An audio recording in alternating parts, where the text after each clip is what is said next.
Poppasteves here. Recently I posted a video titled Item Sorter. Within this video I showed you how to build yourself a basic item sorter system. Also, I used that system to detect a golden carrot which triggered a door to open. Also built a gold farm and used that same system to filter out items that I didn't want to go to my smelter. The only items I wanted in the smelter was the golden swords. And that was my smelter. I think we can upgrade from there. I've gone ahead and updated the smelting system. It's still a gold farm. It still filters out the items I don't want smelted. But it still all functions the same. I flip the lever to turn on the portal.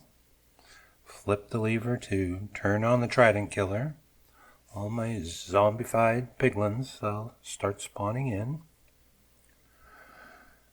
Soon they'll be dropping swords, which is why I needed the smelter in the first place. Now, something to understand when making a smelter is the furnace. If you place a hopper in the top of the furnace, you can supply it with items for smelting. If you put a hopper in the back of the furnace, you can supply the furnace with fuel.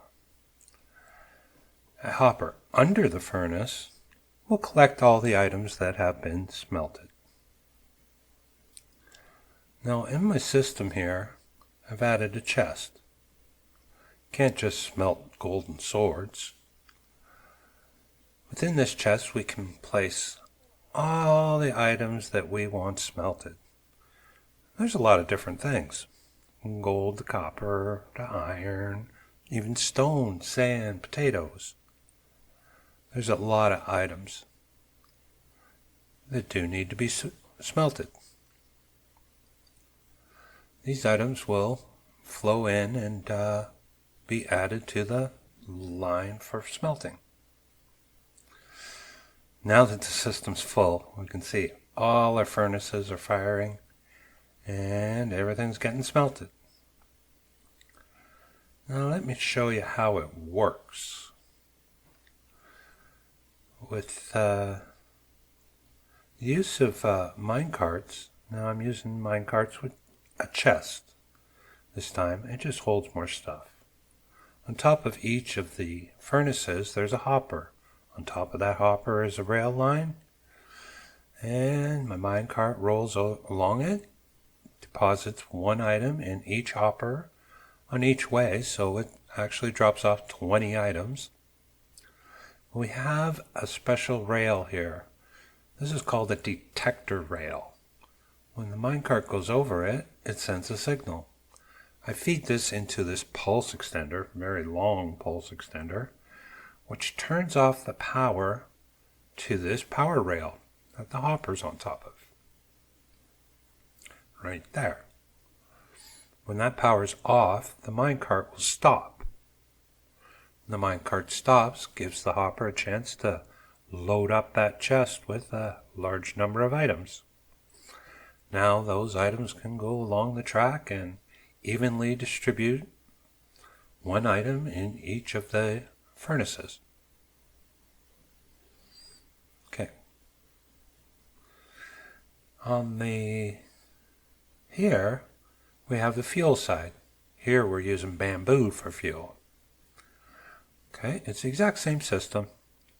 Minecart goes back, goes over this detector rail, sends a signal, causes the cart to pause for a while to collect a large number of bamboo in this case, and deposit bamboo in each of the hoppers.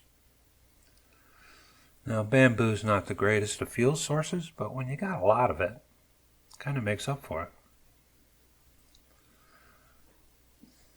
Now, let's take a look underneath here.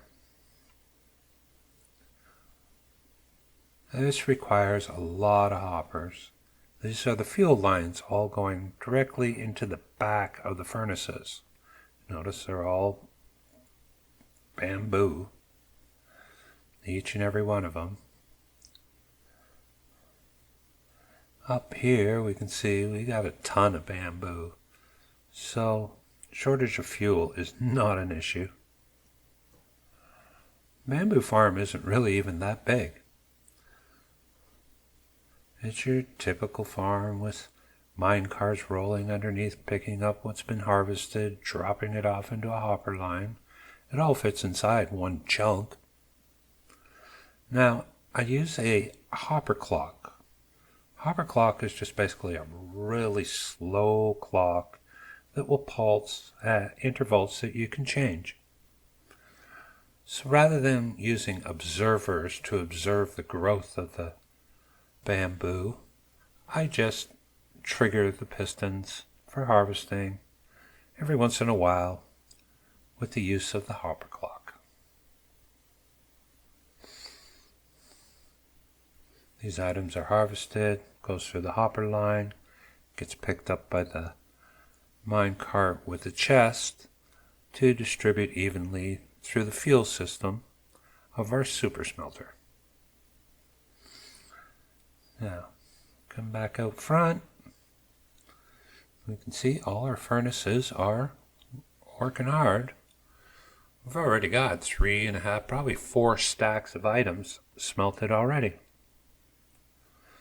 We'll check our source here. Yeah, they're still going one by one, getting fed into the system.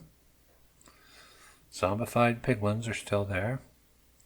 Still getting gold nuggets. Oh, we're also getting green dye because the only way to get green dye is to smelt cactus. So I have a 1 cactus farm up there that just occasionally fills in a cactus into our smelting line and gives us our green dye. Now, it's a pretty efficient system. Notice they never seem to go out. We're constantly filling this chest. Not perfectly, but it's pretty steady.